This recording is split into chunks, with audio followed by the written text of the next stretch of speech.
Ok, ok. O sea que tener el carácter de Jesús significa entonces que yo no puedo ser una persona que está golpeando a los demás, ni puedo maltratarla con mis palabras, porque Jesús no haría eso. Y también que tengo que ser muy amable, amoroso, como lo era Jesús, una persona muy equilibrada, no usaba ningún tipo de extremo, siempre trabajaba en el punto correcto. Y eso me parece realmente un reto bien alto. De verdad que necesitamos amarle para poder estar más cerca de él. Así que gracias por ese comentario, me parece muy oportuno y bueno, yo quiero ser sellado, así que necesito estar en comunión constante con él. Bien, no quiero tomar tiempo porque el tema de esta noche es sumamente importante. ¿Qué expectativas tiene hoy usted de este tema? Bueno, cuando uno va a iniciar un viaje, uno debe subirse en el tren, en el bus, en el barco o en el avión correcto. Así que la expectativa de hoy es, gracias a Dios que hay una gran luz en Apocalipsis 10 para saber cómo subirnos al tren correcto, es decir, cuál es la iglesia que Dios diseñó y profetizó para que en este tiempo tuviera el mensaje de la verdad para predicarlo a los demás. O sea que al concluir este tema la gente debe tener bien claro qué grupo religioso en esta época está más o menos orientado hacia lo que la palabra de Dios dice. Y mire que hace tiempo dejé de decir, les voy a mostrar la iglesia verdadera, porque es que uno se mete en problemas con decir eso, porque está la iglesia que es visible y está la iglesia que es invisible. ¿Cuál es la visible? Las que van entrando a esta que les voy a mostrar esta noche. Y la invisible es mucha gente sincera y honesta que está en otras iglesias y que ya deben ir. Por eso yo prefiero decir, les voy a mostrar esta noche la iglesia que en los tiempos de la venida de Cristo se le encargó el mensaje verdadero de la predicación, que es lo mismo que decir lo otro, pero más suavemente. Muy bien. Bueno, entonces no le tomo más su tiempo, así que gracias por de nuevo y espero que el Señor le acompañe en la expresión de la temática y en la exposición en esta noche. Bendiciones, Pastor Daniel.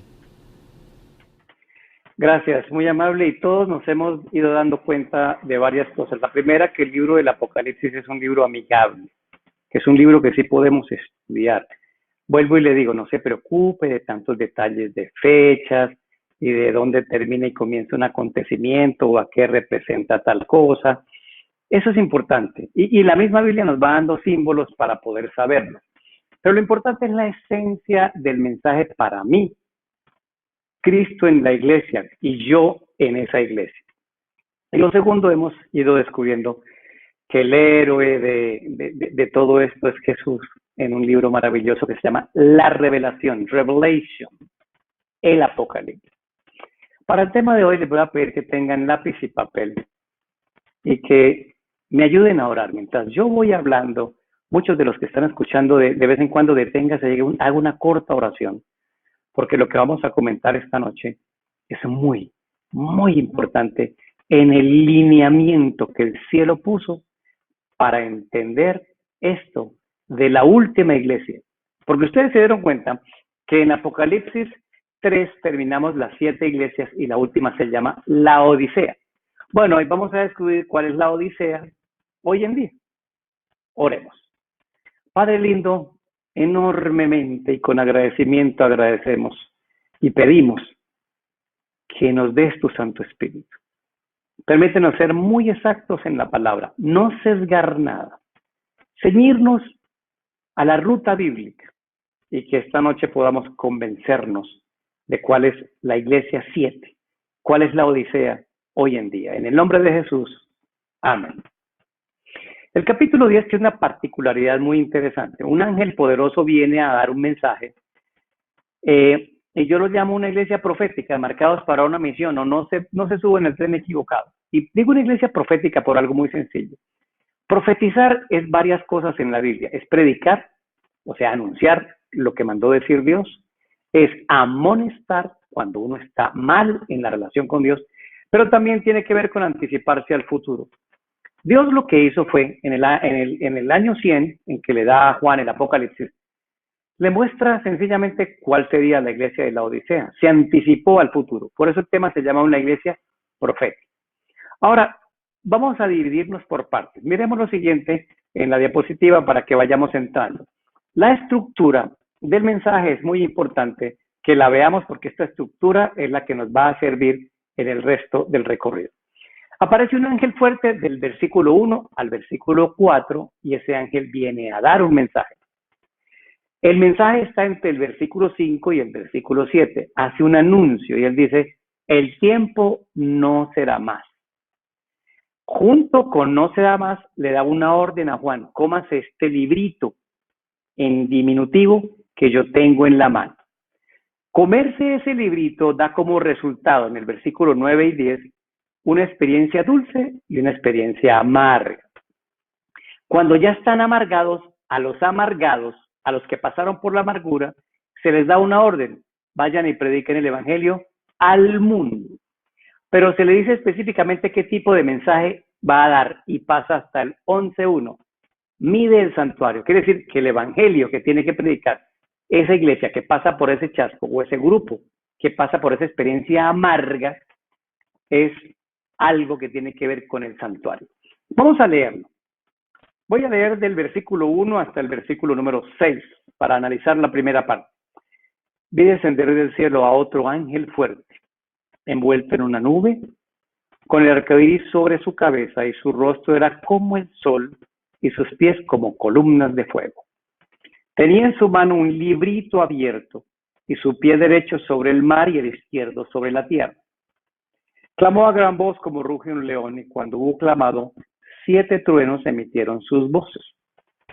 Cuando los 7 truenos hubieron emitido sus voces, yo iba a escribir, pero oí una voz del cielo que decía, sella, ojo con esta palabra, él va a escribir algo y le dice que lo selle, que no lo escriba, sella las cosas que los 7 truenos han dicho y no las escribas. Y el ángel que vi de pie sobre el mar y sobre la tierra levantó su mano al cielo y juró por el que vive por los siglos de los siglos, que creó el cielo y las cosas que están en él, la tierra y las cosas que están en ella, y el mar y las cosas que están en él, que el tiempo no sería más. Vayamos a la siguiente diapositiva. Quiero que estructuremos ahora el mensaje de la siguiente manera. Vamos a ir recorriendo, vamos a avanzar por favor en la diapositiva y vamos a avanzar. Primero dice que hay un ángel fuerte. Ese ángel fuerte tiene algunas características. Me llamó la atención que ese ángel fuerte tiene el arco iris sobre su cabeza y su rostro es como el sol. Saben que esta es una definición que solo le pertenece a Dios y a Cristo. O sea que ese ángel fuerte es Cristo. Vayamos primero a Apocalipsis 1:14. Apocalipsis capítulo 1, versículo número 14. Cuando Juan está viendo a Cristo, que lo estudiamos la primera noche, dice, su cabeza y sus cabellos eran blancos como lana, como nieve, y sus ojos como llama de fuego. Pase al número 16. Tenía en su diestra 7 estrellas, de su boca salía una espada aguda de 2 filos, y su rostro era como el sol. ¿Quién tenía el rostro como el sol? En Apocalipsis 1:14, Cristo. Y cuando aparece el arco iris, vamos a Ezequiel capítulo número 1 y versículo 27 y 28. Es interesante que el arco iris y el rostro como el sol es una definición que le pertenece a Dios. O sea que este ángel no es un ángel común y corriente, es el mismo Dios. Y en Apocalipsis 1:14 vimos que es Cristo. Esto es muy importante. Apocalipsis 1, 27 y 28. Bueno, mire que está viendo la misma visión, pero la está viendo Ezequiel. Desde el 27, vi apariencia como de bronce refulgente, como apariencia de fuego, los mismos términos de Apocalipsis 1:14, desde sus lomos para arriba y para abajo como fuego. Versículo 28. Como parece el arco iris que está en las nubes el día que llueve, así era el resplandor alrededor de este personaje. ¿Quién es este personaje? Versículo 28. Esta fue la visión de la semejanza de la gloria de Jehová, y cuando yo vi, me postré sobre mi rostro y oí una voz que me hablaba. El ángel que viene a hablar es Cristo. Ahora, ¿por qué no mandó el mensaje con otro ángel, con un mensajero? Porque lo que va a venir a decir en Apocalipsis 10 es tan importante que viene él. Ahora, ¿qué es el librito abierto? Sigamos abriendo la diapositiva. Él tiene un librito pequeño en la mano. ¿Cómo sabemos eso? Eso está en el versículo número 9. 8, perdón, 10:8. La voz que oyó del cielo habló otra vez conmigo. Ve y toma el librito que está abierto en la mano del ángel. El ángel, que es Cristo, tiene un librito abierto. La palabra librito es Biblia Pidión, que es un libro pequeño, diferente a biblión. Es decir, que este es un libro pequeño que hace parte de una colección de otros libros. Ahorita lo vamos a ver. El hecho de que Isaac ponga su pie sobre la tierra y sobre el mar significa que este juramento que va a hacer es universal, le compete a todo el mundo. ¿Y cuál es ese juramento?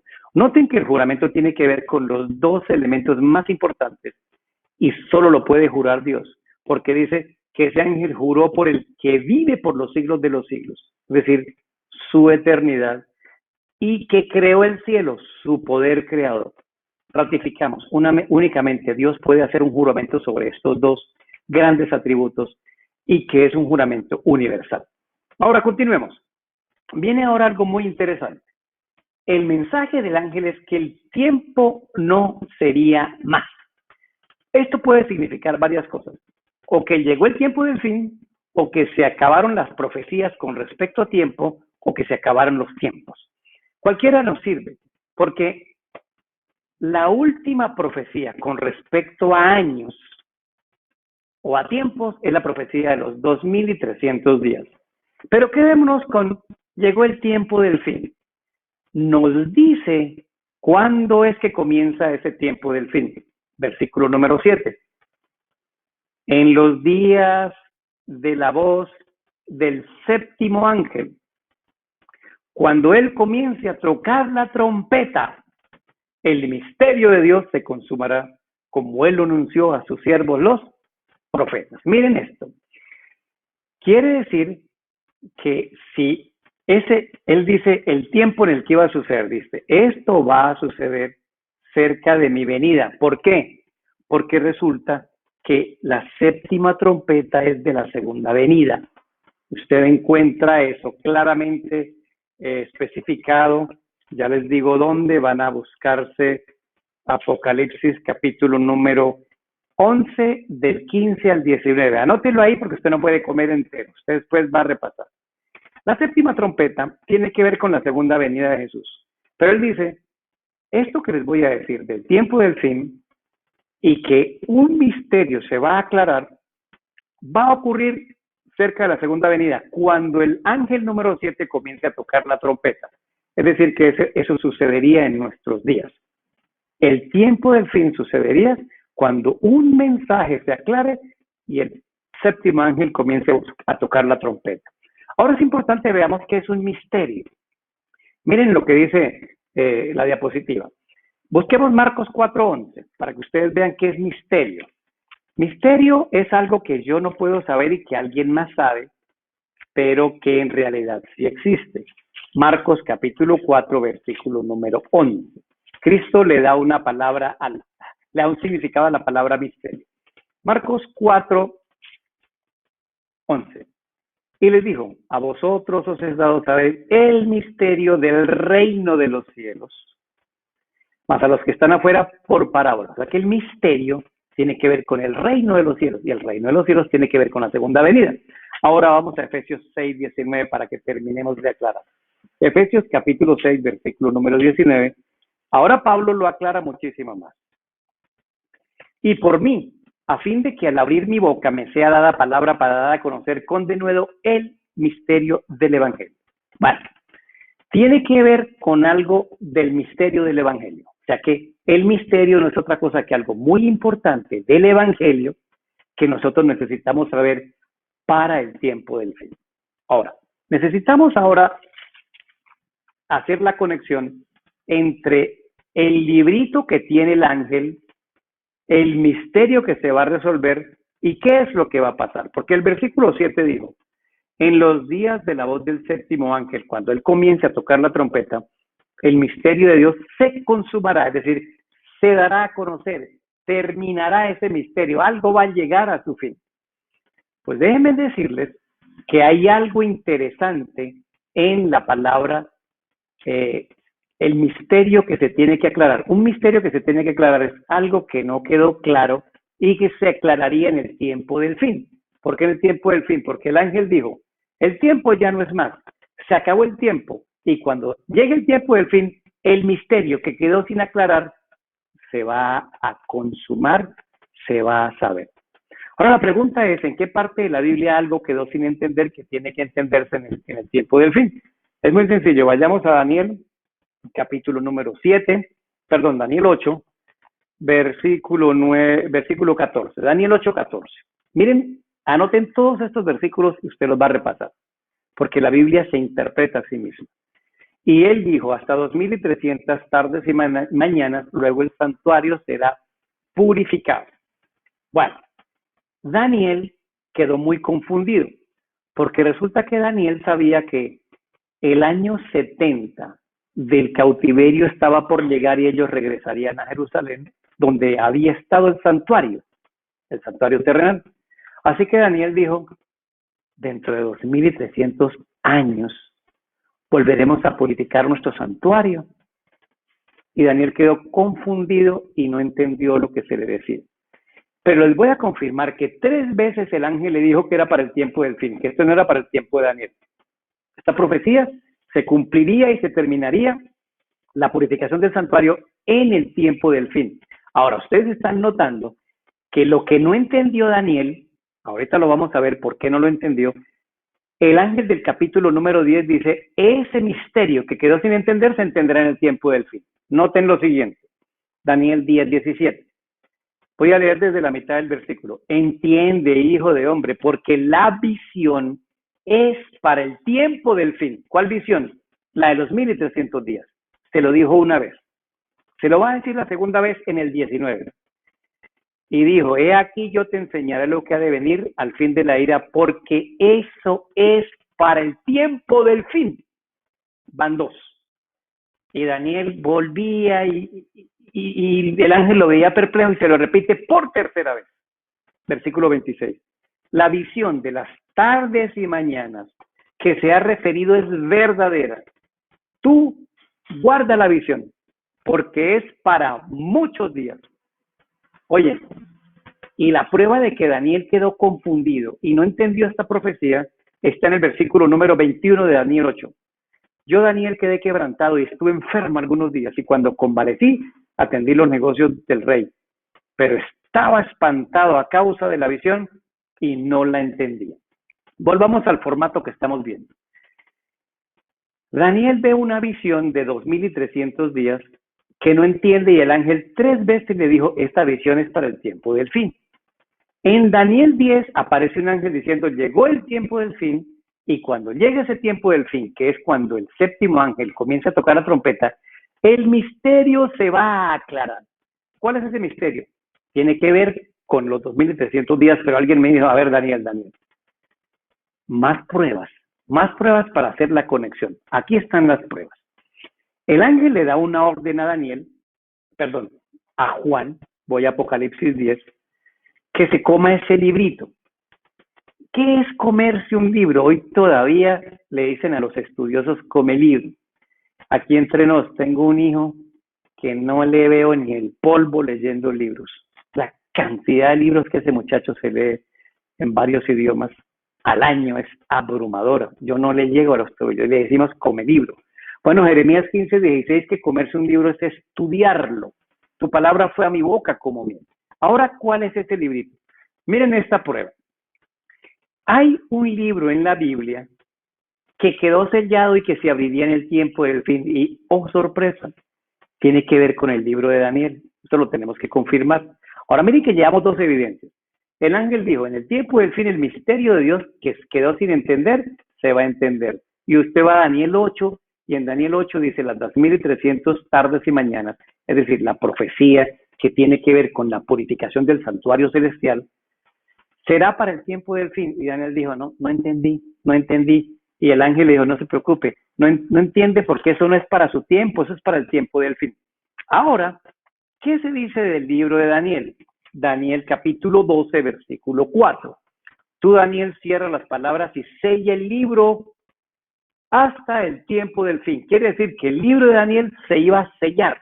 No se iba a decir más nada. Era suficiente lo que se había dicho y se volvería a abrir en el tiempo del fin. Daniel era como yo, demasiado rápido en las cosas y no escuchaba bien. Y fue a seguir escribiendo y el ángel le dice otra vez en el versículo 9, anda Daniel, sella, pues estas palabras están cerradas y selladas hasta el tiempo del fin. Ahora noten lo siguiente, el ángel alza la mano, ¿verdad? Tiene un librito y dice, llegó el tiempo del fin y tengo un librito abierto en la mano. Y cuando llegue el tiempo del fin, un misterio se va a aclarar. Y tiene que ver con este libro, porque este libro es sellado. Y si llegó el tiempo del fin, significa que el libro de Daniel tiene que volver a ser abierto. ¿Qué significa que el libro de Daniel sea abierto otra vez? Pues sencillo, que lo que no se había entendido en el libro de Daniel, cuando llegue el tiempo del fin, se iba a entender. ¿Cuál es el asunto aquí?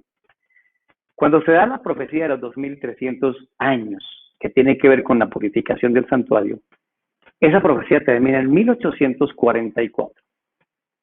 Pero en el año 1833 cayeron las estrellas y eso comenzó a llamar la atención de mucha gente. Y un hombre llamado Guillermo Miller comenzó a estudiar la Biblia y dijo, yo no voy a seguir de un versículo a otro hasta que no entienda cada versículo. Y en Daniel 8:14 se frenó. Hasta 2300 tardes y mañanas o años y el santuario será purificado. Y entonces a Guillermo Miller le pasó igual que a Daniel. Bueno, creyó que el santuario era la tierra y la purificación del santuario creyó que era la segunda venida de Jesús. Ahora, ¿cómo es posible que a alguien le pase esto? Pues es normal. Los discípulos el viernes que crucificaron a Cristo y lo enterraron ese viernes por la tarde, antes de comenzar el sábado, quedaron chasqueados, tuvieron un tremendo chasco. Pero muchas veces Cristo le dijo, voy a morir de manos de los sacerdotes y al tercer día voy a resucitar. No lo escucharon, no lo entendieron. Y el chasco se les terminó el domingo cuando llegó la resurrección. Así que en la Biblia hay muchos chascos.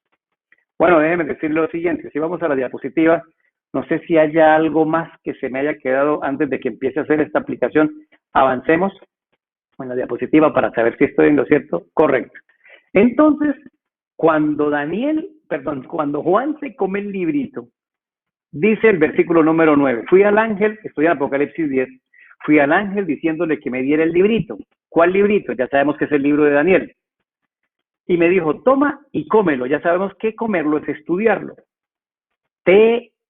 Toma y cómelo. Te amargará el vientre, pero en tu boca será dulce como miel. Entonces tomé el librito de la mano del ángel y lo comí. Y era dulce en mi boca, como la miel, pero cuando lo hube comido amargó mi vientre. Juan está sirviendo de un símbolo de algo que ocurriría en la realidad hacia el tiempo del fin. Comerse el libro de Daniel haría que la gente encontrara muy buenas noticias, pero esas buenas noticias amargarían su vientre. ¿Ok? Vamos a ir sacando las imágenes. Dos experiencias, una buena y otra mala. Ahora el ángel es como si le preguntara a Juan, Juan, ya está bien amargado. Ahora, a los amargados les voy a dar una orden. Adelante. Versículo 11. Él me dijo, es necesario que profetices otra vez sobre muchos pueblos, naciones, lenguas y reyes. ¿Se acuerdan que al principio del tema les dije que profetizar era anunciar el evangelio, regañar al que tiene el problema del pecado, amonestarlo y tercero, anunciar el futuro? Bueno, quiere decir que las personas que se comían el libro de Daniel estudiándolo y tuvieran una experiencia buena, dulce, y se les convertía en algo malo, amargo, chasqueante, bueno, ahora a ustedes, a los chasqueados, los mando a hacer una obra. Vayan y prediquen en todo el mundo, porque él dice muchos pueblos, naciones, lenguas y reyes. Ahora, si encontramos quién pasó por esa experiencia, encontramos quién es la Odisea. Y la historia es muy sencilla. La historia es muy sencilla. Miller comenzó a estudiar con otros amigos la profecía y descubrieron, falsamente, se equivocaron, que el libro de Daniel anunciaba que Cristo vendría el 22 de octubre de 1844. ¡Qué felicidad! ¡Qué felicidad! Y predicaron y hubo un despertar en los Estados Unidos increíble, increíble. Las tabernas se convertían en iglesias, los teatros que llenaban para la ópera y para muchas obras de teatro, se llenaron de gente y empezaron a predicar, Cristo viene, vendieron sus propiedades. Un pastor es llamado a predicar, a bautizar 8 días antes de la venida de Cristo. Y él tiene fiebre. Y le dicen, mire, bautícenos porque Cristo viene. Abren un hoyo en el hielo, bautiza a la gente, sale con fiebre y se muere. Y le dicen a la esposa, no se preocupe, la otra semana su esposo va a resucitar porque viene Cristo. 22 de octubre de 1844 sufrieron un chasco terrible. Se llama el Gran Chasco. ¿Y por qué sufrieron un chasco? Yo digo, la primera parte del chasco es porque interpretaron mal las escrituras, pero nada más piensen en esto. Si se hubieran puesto a predicar que Cristo el 22 de octubre de 1844 pasaba del lugar santo al lugar santísimo, que era cierto, ¿qué impacto hubiera tenido eso en las personas? Muy poco. ¿Y a qué pasa? ¿Y qué tiene que pase del lugar santo al lugar santísimo? Pero que le digan a millones de personas que Cristo viene ese día. Eso fue una bomba de noticias. Dios no les pidió que se equivocaran ni les mandó que se equivocaran. Lo que hizo Dios fue en el tiempo de Juan anticipar algo que le sucedería al pueblo que le iba a encargar la última predicación. Yo siempre estudié en colegios católicos y yo cometí el error en clase con el profesor de ética, que era un sacerdote. Lo retaba con textos y yo veía que yo le ganaba con muchos textos bíblicos, pero era un error mío. Y un día llegó y me dijo, a ver, Herrera, contésteme una pregunta, porque lo que yo sé que lo que comienza mal, mal termina. Ustedes no son los del chasco. Yo me quedé callado y le dije, sí, somos los del chasco. Dijo, ¿se da cuenta? Lo que comienza mal, mal termina. Ustedes no pueden ser una iglesia verdadera. Arrancaron mal. Me senté, yo no sabía esto que les estoy explicando, pero si lo hubiera sabido me hubiera parado y dicho, Señor, es que si usted lee conmigo Apocalipsis 10 se da cuenta que la iglesia del chasco, la gente del chasco, era el último pueblo al que Dios le pediría que predicara. ¿Saben cómo le dijeron a estas personas del chasco que comenzaron a predicar? Adventistas. Pero eso no era un nombre que ellos se pusieron. Eran luteranos, calvinistas, bautistas, anabaptistas, de todas las iglesias. Vinieron, se juntaron y un mensaje común los unía. Cristo viene por segunda vez. Por eso los pusieron adventistas. Y después del chasco, millones de personas desertaron del movimiento. Y unos pocos prosiguieron. ¿Por qué? Porque la orden era muy sencilla. Esos chasqueados tienen que ir y evangelizar al mundo. Pues mis hermanos, mis amigos, esa iglesia en 1860 se convirtió en la iglesia adventista del séptimo día, la que hoy le está predicando estos mensajes. Por eso lo que les estoy diciendo esta noche, que la iglesia que está profetizada ahí, a la que se le encargó el último mensaje, la iglesia que hoy se llama la Odisea, estas son las pruebas para que usted vea que es la iglesia adventista del séptimo día. Lea esto con mucha atención. Cuando Noé predicó, ¿cuántos barcos había? Había 3 barcos, ¿cierto? Vengan aquí, no es aquí. Un barco, un mensaje. Dios tiene un barco y un mensaje, y eso tiene que quedar claro hoy. Y eso no significa que los que no han creído en el mensaje que predica la iglesia adventista estén perdidos. No. Porque Dios tiene muchos hijos fieles, hijas fieles en todas las iglesias. Solo falta que usted y yo les hagamos llegar más información.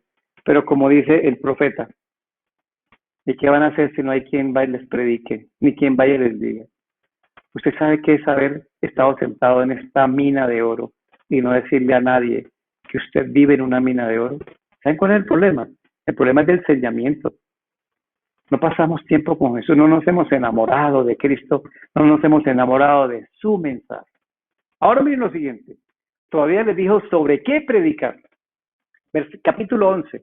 Entonces, cuando aparece la palabra entonces es porque lo que va a decir a continuación tiene mucha relación con lo que ya ha dicho. Entonces me fue dada una caña semejante a una vara de medir y se me dijo, levántate y mide el templo de Dios, el altar y los que adoran en él. Esto es el santuario. Y Daniel 8:14, los 2300 tardes y mañanas tiene que ver con el santuario. Medir el santuario es hacer el juicio. Quiere decir que el juicio ya comenzó. Y el juicio no es otra cosa que Dios decidiendo a través de Jesús los casos de todos los que lo han aceptado. Pero no midas el patio, no midas el patio, porque los que están en el patio, que no han entrado al santuario, no los vas a medir. Voy a mostrar la prueba. Versículo 2, 11:2. El patio que está fuera del templo, déjalo aparte y no lo midas porque le fue entregado a los gentiles. Voy a dejarlo hasta ahí. ¿Quiénes son los gentiles? Los que no creen. Los que deciden no creer en el mensaje del Señor. Ahora, miren la conexión que hay. ¿Por qué solo se va a juicio a los sellados? Porque los que no quisieron ser sellados pasan al patio, que no era parte del santuario. ¿Qué es ser del patio? ¿Qué es ser de los gentiles? Jesús lo dijo muy clarito en San Juan capítulo número 3, en un texto que no leemos porque como ahí está el texto favorito de la mayoría de nosotros, lo ignoramos. 3:16. De tal manera amó Dios al mundo que ha dado a su Hijo unigénito. Esto del santuario no hubiera podido servir de nada si Cristo no muere por ti y por mí. Para que todo aquel que en él cree no se pierda, sino tenga vida eterna. Todo esto que estamos diciendo de la iglesia última que tiene que predicar tiene que ver con Cristo. No con la doctrina, no con mis costumbres y con lo que yo tengo que comer o dejar de comer, cómo me he visto. No nos equivoquemos. No nos equivoquemos. Tiene que ver con Cristo y con su mensaje. Y cuando aceptas a Cristo y su mensaje, entonces esa relación te va a enseñar cómo comer, cómo vestirte, cómo hablar y cómo hacerlo. Por eso cometemos un grave error de enseñar a la gente. Si quieres ir al cielo, tienes que guardar este mandamiento y tienes que dejar de comer esto y tienes que dejar de ver esto, si no, estás perdido. Y nos volvemos legalistas, formalistas, fariseos. Ese no es el mensaje. El mensaje es que el que muere en la cruz es tu Salvador y te enamoras tanto de él que después le preguntas, ¿qué quieres que haga? ¿Qué quieres que haga con este amor que he visto tuyo en la cruz? Ok, te voy a dar algunas instrucciones de cómo van a vivir los ciudadanos en el reino de los cielos para que lo aprendas a vivir aquí en la tierra. Ahora sí vienen las doctrinas. Pero primero tenemos que sanar la gente y llevarla a Jesús. Y luego vendrá lo doctrinal, porque lo doctrinal es el resto del evangelio. Pero no he terminado. No he terminado. Versículo 18. Este es el versículo que digo que perdemos de vista. El que en él cree no es condenado. ¿Por qué no es condenado? Porque está en el sellamiento y entró a juicio del mejor abogado. Porque cree en él. Creer en él, ya lo voy a explicar para terminar. ¿Qué pasa con el que no cree? Pero el que no cree ya fue condenado, porque no ha creído en el nombre del unigénito de Dios. Por eso no son incluidos. Por eso quedan en el patio. Porque cuando no creen y no aceptan y no se entregan al Señor, pues no hay otra. Ya decidieron no aceptar a Cristo. Pero el que acepta a Cristo sí hay que hacerle un juicio. Oiga, usted acepta a Cristo, pero se quedó fiel, fue fiel, se quedó ahí. ¿Qué es aceptar a Cristo? Voy a usar dos partes de una historia que hay que unir.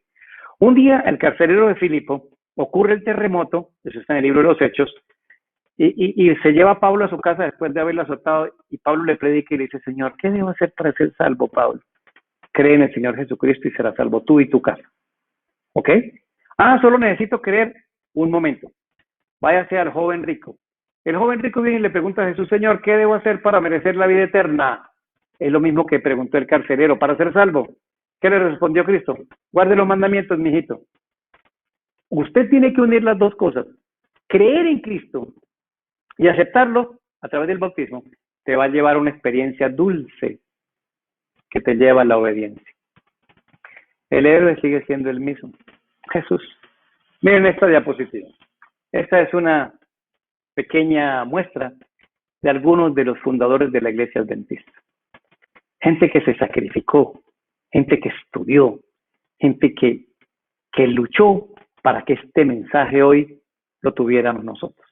Por eso avanzamos en la siguiente diapositiva. Es bueno que una vez más dejes entrar a Cristo en tu vida. Déjalo entrar. Déjalo entrar. Te voy a decir por qué. Porque esta noche, con toda humildad, pero con toda certeza te lo digo, estás oyendo el mensaje en la iglesia de la Odisea, la iglesia de Apocalipsis 10.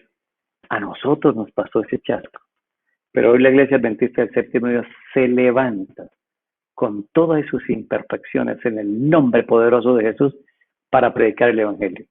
Por eso no les dije al principio que les iba a predicar de la iglesia verdadera, porque eso ofende a otros. Lo que hay que decirle a las personas es, necesito completarte tu información.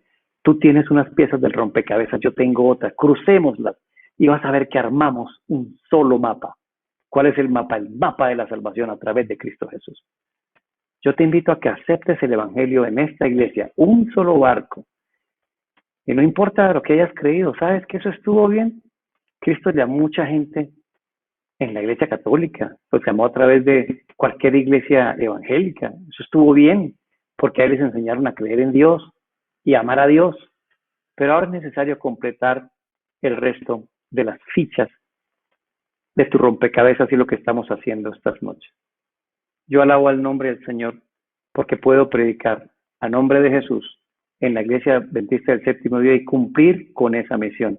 Por eso todo este esfuerzo que está haciendo TV Luz para Hoy y la iglesia de Charlotte, óyeme, es para cumplir con esa profecía. Hoy, esta noche, estamos cumpliendo esa profecía.